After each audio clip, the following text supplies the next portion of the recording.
My husband and I had been reincarnated twice, and not once had we ever been apart. Yet somehow he hated me. Kevin Johnson hated me with a kind of quiet, bone-deep fury that no one else seemed to notice, and I felt it every time he looked at me. But I also knew him better than anyone ever had. I knew that under all that anger, Kevin had the softest damn heart. He'd never admit it. He'd probably laugh in my face if I said it out loud. But I saw it. I always saw it. And honestly, if he didn't have that kind of heart, how else could you explain what he did? How could he have thrown away the ashes of Tiffany Leighton, the woman he loved so deeply, just to protect me when a group of thugs dragged me into that alley? He died to save me, stabbed over and over right there in front of me. And still, with his last breath, Kevin reached out, gathered Tiffany's ashes in his bloodied hand, and looked straight at me. That smile, God, that smile, half cruel, half gentle, all broken, the kind of expression that wouldn't fade with time, one that would sink into your bones and stay there. Avery, Kevin said, voice barely holding on, I don't regret saving you, but I hope we never meet again in the next life. Kevin's parents came to collect the body. They didn't let me see him, not even once, not even for a second. No goodbye, no closure, just a slammed door and silence. They treated me like I had put the knife in him myself. His dad, Gregory, looked at me like I was the reason his son was on the ground, and maybe in some twisted way I was. The man looked 10 years older than the last time I saw him. His posture was weak, his hair turned white,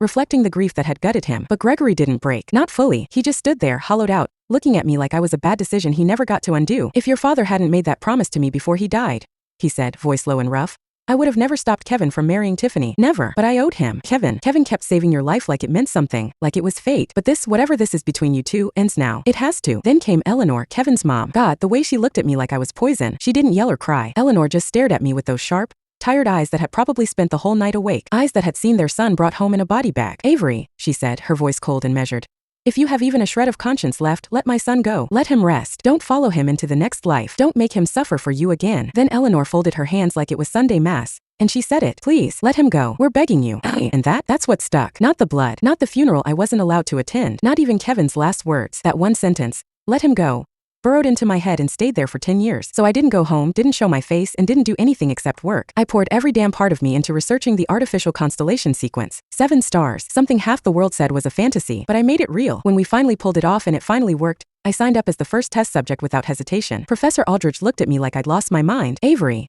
he said carefully, even if the constellation sync holds, we don't know the long-term damage. It could do things to your body, things we can't reverse. You need to really think this through. I just smiled, peeling off my lab coat like it was any other day. It's all right, Professor. I just want to see if there's still time to fix what I broke, to make something right. Then I turned, hit the button and didn't look back. What came next was pure agony. A powerful shockwave ripped through me, like it was trying to squeeze my soul through the tiniest hole. Then a blinding white light flashed so brightly it felt like it was burning my eyes. And then I opened my eyes. I was standing right outside St. Jude's Sanctuary. Something smooth and cool rested in my palm, a fate stone carefully crafted by the chaplains here. At that moment, I knew exactly what day it was. The day Eleanor had begged us to return to the sanctuary and keep our promise. Avery, a voice snapped beside me, irritated. What are you spacing out for? Carve the damn thing. I don't have all day. I turned around. Kevin, he was alive, 25 again. His face was full of life. No scars. No hint of death in his eyes. My throat closed up so fast I didn't even feel the tears until they hit my cheeks. Kevin frowned. Seriously? Crying over a carved, useless stone? What game are you playing now, huh? Did my mom drag me here so that you could put on this whole lovesick act? I tried to speak, but the words caught in my throat. I swallowed hard, bit the inside of my cheek, and forced myself to smile. Can you go wait outside for a sec? I want to give you a surprise. Kevin narrowed his eyes at me, clearly suspicious, but didn't argue. He just dropped the stone he'd already carved on the table and walked out. I picked it up, my fingers gently tracing the familiar letters carved into the smooth, flat stone.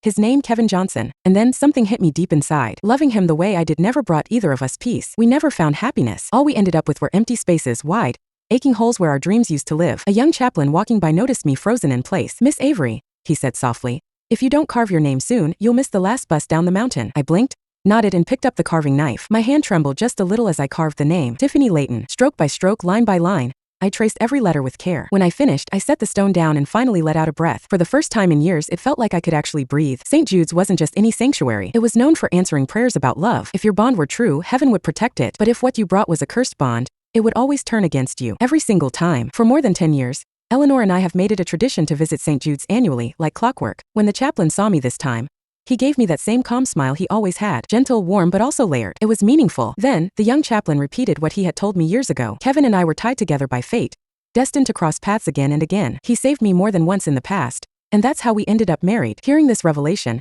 Eleanor lit up like it was a sign from the heavens. She grabbed my hand, teary-eyed and glowing. Avery, this is wonderful news. You and Kevin are truly meant for each other. That's fate. Fate. Yeah, except fate isn't always kind, and it's never simple. Later, Kevin really did save me. Of all things, it was an avalanche. However, he wasn't quick enough to save Tiffany. She was also trapped, but by the time they unearthed her, There was little left. She merely had a weak heartbeat and spent many years in a hospital bed waiting to die. And death truly claimed her. Kevin never forgave me.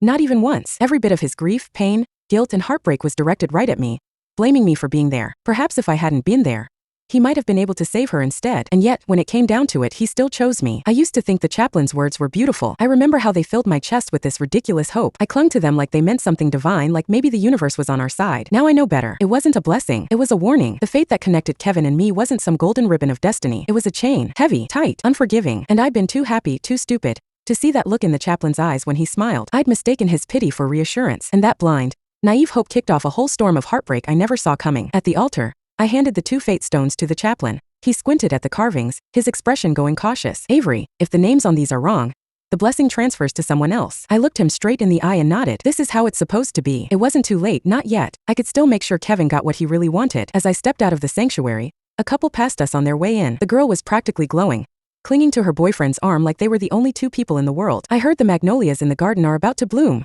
she said, bouncing on her toes, and they're holding a ceremony for the fate stones when they're at their peak. Let's stick around a few more days, okay? The guy smiled and reached out, playfully rubbing her nose. All right, whatever you want. I watched them walk away, maybe longer than I should have. There was just something about them. The ease, the comfort, the softness. But Kevin and I never had that, not even once. Of course he noticed. He laughed, sharp and cold, like he couldn't believe I'd even dream about something like that. Don't waste your time. I'm only here because my mom insisted. If your dad hadn't done my family that one favor, there wouldn't have been the slightest chance for us. Then he looked away as if the sight of me physically hurt him. I've got something important tonight. Don't try anything. If you screw it up for me, I swear to God, you'll pay for it 10 times over. I already knew what important meant. He didn't need to spell it out. It was Tiffany's birthday. He'd been planning it for weeks, booking out an entire venue, hiring drone choreographers for a whole light show, and syncing it to her favorite music, all to make sure her night was perfect. I smiled, just a little. It took effort. I won't get in the way. He blinked at me like I'd spoken a foreign language. Then his face twisted and he scoffed. Good. At least you're finally learning your place, Avery. We reached the bottom of the mountain around 7. Tiffany's party was in the opposite direction from where we lived.